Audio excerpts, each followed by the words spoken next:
अगर BP low हो जाए तो बढ़ाने के लिए फल फूल नमक वगैरह खाइए, ज़्यादा बढ़ जाएगा। हाई हो गया है तो नमक तेल मसाला गर्म चीज़ कम कर दीजिए, लो हो जाएगा। तो ये दवा और मेडिकल पे दवाइयाँ भी अवेलेबल रहती हैं बीपी को कंट्रोल करने के लिए।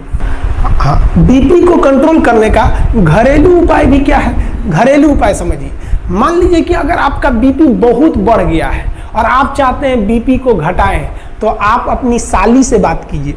साली से बात करेंगे ना तो बढ़ा हुआ बीपी ऑटोमेटिक लो हो जाएगा।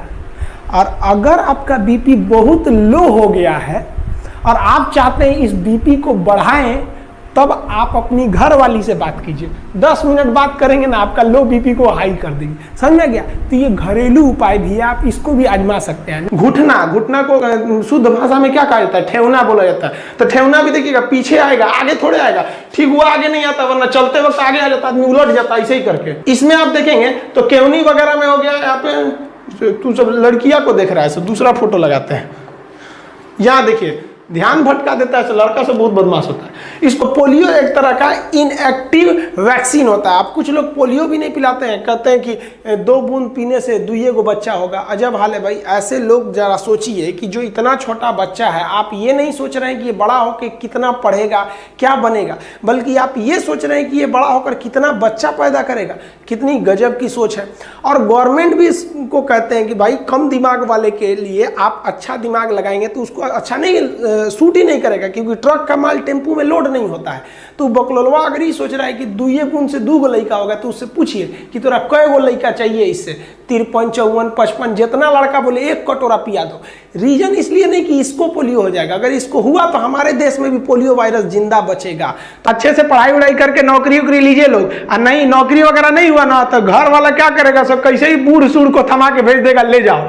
जो बनती है आलिया उसी को मिल जाता है कालिया। इसलिए ज्यादा मेकअप टेकअप पे ध्यान नहीं दीजिएगा, इन्हें कि ठोड़ और रंग के घूमने लगे या कोरोना के बीच में। पढ़ाई पे ज्यादा ध्यान दीजिएगा, पढ़ाई वगैरह करिएगा, तब ना आपको अच्छा घर द्वार मिलेगा। नहीं तो ऐसे थमा देगा किसी को, घर वाला कोनो सरकारी नौकरी लेके आएगा, कैसनो रहेगा, एकदम करिया भूचेंग लेके चल जाएगा। इसलिए सब लोग भाई पढ़ाई एकदम दिल से कीजिए। अब कुछ लोगों का कहना है कि भारत को 2 फ्रंट वार झेलना पड़ेगा, एक चाइना से, एक पाकिस्तान से। हमारे हिसाब से ये 1.5 फ्रंट वार है। पाकिस्तान थोड़ी ना लड़ पाएगा भारत से। अब अंदाजा लगाइए ना, पाकिस्तानी सेना प्रमुख बाजवा का क्या कहना है कि पाकिस्तान का जो एरिया है वहां पर जितने हॉस्पिटल है उसमें 50% बेड खाली रहे, क्योंकि इनको पता है कि जो इनकी फौज है ये पिटा के आने वाली है और इनके लिए बेड खाली रहना चाहिए। और साथ ही कहा है कि ब्लड का भी इंतजाम रखिए, क्योंकि इनको पता है भारत वाला बहुत बुरा थूरता है सब, तो ब्लड वगैरह गिर जाएगा, मुंह हाथ फूट जाएगा, तो ब्लड की भी जरूरत है। पहले से ही बेचारे तैयार हैं। वाह, हम लोग की फौज हथियार खरीद रही है, इसे थोड़ा ब्लड ये सब बेड वोड खरीद रहा है। अच्छा है भाई, आपको कम से कम पता तो है आपको आपकी औकात। अब आपके दरवाजा में ग्रीस घट गया तो दरवाजा खोलेंगे तो चोए चोए बोलेगा। वैसे ही आपके शरीर में जैसे बुढ़ापा में यूरिक एसिड बढ़ेगा, साइनोवियल द्रव घट जाएगा, अब आपकी हड्डी चोए चोए बोलेगी। तो उसी को कहते हैं लोग गठिया हो गई लो बाबू को। तो देखिएगा बूढ़ा बुजुर्ग आदमी को गठिया हो जाता है, घुटना में बैठिए नहीं पाता, बैठेगा तो चोए चोए करेगा, तो पकड़ के बैठेगा, अरे बाप हो, लाठी ले ले रहेगा। अब बैठ जाएगा तो उठेगा एकदम कहर कहर के। बुढ़ापा बड़ी खतरनाक होता है। अगर आप चिकन बनाते होंगे कुकर में और अगर 12 सीटी लगा दीजिए, जहां 12 सीटी लगा देंगे ना तो टेंडम जितना है वो गल के खत्म हो जाएगा। तो कुकर जब खोलेंगे ना तो हड्डी अलग मिलेगा, मांस अलग मिलेगा। हड्डी और मांस को कौन जोड़ के रखता है? टेंडम। किसी किसी में टेंडम बहुत ज्यादा होता है। तो कोई कोई मुर्गी लाइएगा ना, बूढ़ मुर्गी, उसे सुरा का मीट में नहीं गलता है, उसका गलबे नहीं करेगा, घींचना पड़ेगा इसे, उसको खींच के। काहे के लिए? वो बूढ़ मुर्गी का टेंडम जो है तगड़ा था, यानी हड्डी से मांस बढ़िया से पकड़ा हुआ था। समझ में आ गया? बुढ़ापा में टेंडम वगैरह गल जाता है, देखने झूल जाता है आदमी का शरीर एकदम। हाँ, हड्डियों का ज्वाइंट होता है, उसे क्या कहेंगे? लिंगामेंट। यहाँ भी लिंगामेंट होगा, यहाँ भी लिंगामेंट होगा। आजकल डॉक्टर एक टेक्निकल भाषा का प्रयोग कर रहा है, जहां ज्वाइंट से हड्डी टूट रहा है ना तो पेशेंट को डरवाने के लिए कह रहा है, oh my God what happened with his. कहेगा इसको ना टूटा नहीं बोलेगा, नहीं कहेगा हाथ टूट गया, कहेगा लिंगामेंट टूट गया, लिंगामेंट। अब बेचारा मरीज अनपढ़, उसको क्या पता है लिंगामेंट कौन जीगा, उसको लगेगा है भी कुछ टूट गई लो हमरा, डॉक्टर साहब बचा लीजिए। हाँ कोई बात नहीं, 1 लाख जमा कर दो। डॉक्टर वकील अगर आप नहीं जानते हैं तो बढ़िया से खाली कर लेगा सब। तो ये क्या है कि अगर ज्वाइंट से टूटा है, कहीं से ठेवना वगैरह से टूट गया ज्वाइंट से, तो वहां का लिंगामेंट टूट गया, तो डॉक्टर कहता है लिंगामेंट टूट गया। और बीचवा में से कहीं टूट गया तो कहता है कि फ्रैक्चर हो गया, फ्रैक्चर। अब तो कुछ दिन में ये भी कहेगा कि लिंगामेंट टूट गया यहाँ पे। अगर इसमें हम हवा भी भर देंगे तो क्या होगा? जैसे हवा अंदर जाएगा हेपेरिन वहाँ का मर जाएगा और ये सब पूरे ग्रुप में मिलकर यहाँ पर ब्लड जमा देंगे और जब जमा देंगे तो यहाँ पर मांस एकदम टाइट हो जाएगा। क्योंकि यहाँ की नसें मोटी हैं, आदमी मरेगा नहीं, हेमरेज नहीं होगा, लेकिन मांस टाइट हो जाएगा और मरीज को बहुत दर्द करेगा। अरे बाप रे बाप। तो मरीज कहेगा कि डॉक्टर साहब फूल गई लो यहाँ। तो डॉक्टर कैसे कहेगा कि गलती तो हमरे है? तो कहेगा बाबू गर्म पानी भिगा के सेकिएगा।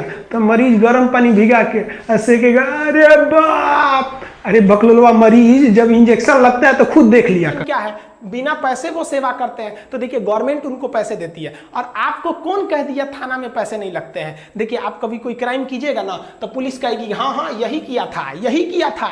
और जैसे पैसा दे दीजिएगा तो कहेगी ना ना ना ना नहीं किया था। तो पहले था, अब पैसा देने के बाद ना, इसी को मिला देते हैं तो बनता है थाना, पुलिस स्टेशन। और इसमें बैठा रहता है दरोगा। द चाहे रोवो चाहे गावो, लेकिन द रो गा के द, लेकिन द उसी को कहते हैं दरोगा। चाय पत्ती के बगान में महिलाओं को ही लगाया जाता है, पुरुषों को नहीं लगाया जाता है जानबूझ के।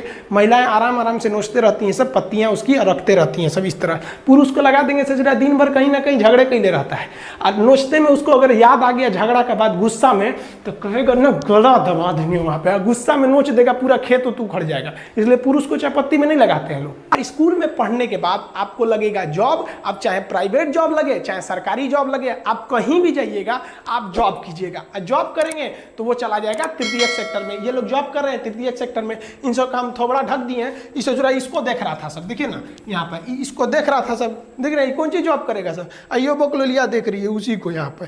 तो ये सब जितना जॉब वगैरह होता है सब किस में जाता है? तृतीयक सेक्टर में जाता है। इतने कीड़े मकोड़े रहेंगे बाह्य कंकाल, जैसे बिच्छू जो होता है ना, बिच्छू में भी बाह्य कंकाल पाया जाता है। आप अगर बिच्छू को टच करिएगा तो कड़ा लगेगा वहां पर, अब जिंदे में मत टच कर दीजिएगा नहीं तो आपको कड़ा कर देगा वो। तो ये बाह्य कंकाल होते हैं, इनके शरीर में ये थोड़ी मदद करता है। जितने भी इंसेक्ट है, खटमल को मारिएगा ना, ऐसे खटमल मारिएगा तो देखिएगा ना कड़ा लगता है। मच्छर वगैरह जितने होते हैं, आपको मच्छर काटेगा, ऐसे मच्छर मारिएगा ना तो देखिएगा कभी कभी मच्छरवा का यहाँ फोटोकॉपी हो जाता है और मच्छरवा भाग जाता है, कहता है मार रहा है, सूत जो तो फिर आके काटेगी। क्यों? क्योंकि उसके बाहर कंकाल होता है। लेकिन मच्छर इतना छोटा है, औकाते भर ना उसकी भी मजबूती रहेगी, क्या बुलेट प्रूफ थोड़े ना हो जाएगा। अब जो नारियल पानी हम लोग पीते हैं पटना में, वो केरला में मिलता है 10 रुपए का।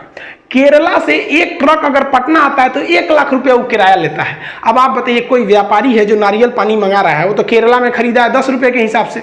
अब जब पटना लाएगा तो 1 लाख रुपया किराया दिया है वो ट्रक का, आपको 10 रुपये में देगा? नहीं देगा। तो गरीब आदमी सोचता है कभी हम भी नारियल पानी पीते। इसमें उस गरीब की कोई गलती नहीं है, ना ही उस व्यापारी की गलती है। गलती है तो हमारे नीति निर्देशकों की गलती है, जो नीति बनाते समय ऐसी नीति नहीं बनाते हैं जो अगले 1000 साल तक सक्सेस हो सके।